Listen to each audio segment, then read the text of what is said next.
Horrible Harriet and the Terrible Tantrum.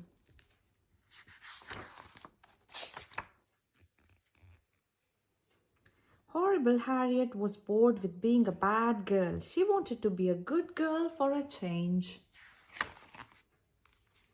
Her teacher, Mr. Bogle, who couldn't see very well, had always thought she was a good girl.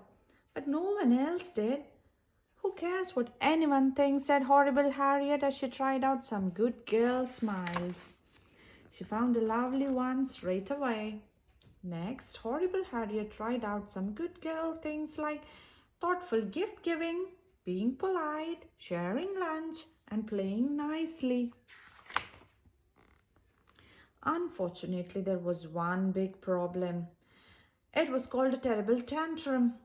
Horrible Harriet kept it locked in a cage in her room in the roof.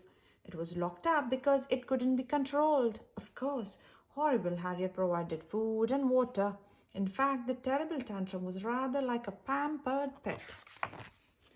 "Let me out," the terrible tantrum would constantly demand, rattling its cage.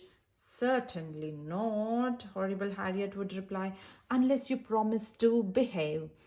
Of an evening, the terrible tantrum liked a bedtime story.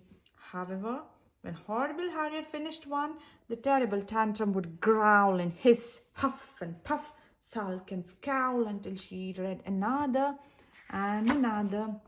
Then in the morning, if breakfast was late or its eggs were overcooked, the terrible tantrum would bare its fangs and even poke its tongue out.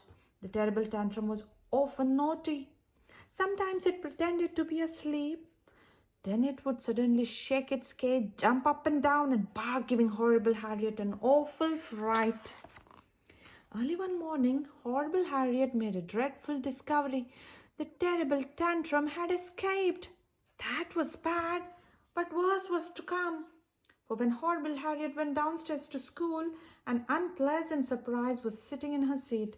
The terrible tantrum seemed very pleased with itself and was answering all of Mr. Bogle's questions correctly.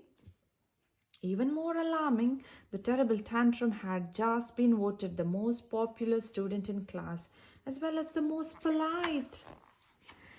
It was putting its head up if it needed to leave the room, putting its hand up if it needed to leave the room, and saying please and thank you, and sharing its play lunch with its new friends. "Oh, what a goody two-shoes," said Horrible Harriet. The terrible tantrum was entertaining everyone with its clever tricks. "Oh, what a show-off," said Horrible Harriet, stamping her feet. Nothing was going to plan. The terrible tantrum was getting all the attention. All her good girl efforts had gone to waste. Even her lovely good girl smile had gone away. There seemed only one thing to do, and that was to throw a tantrum. A terrible tantrum. So that is exactly what Horrible Harriet did. With a whoosh and a whirl, the terrible tantrum flew through the air.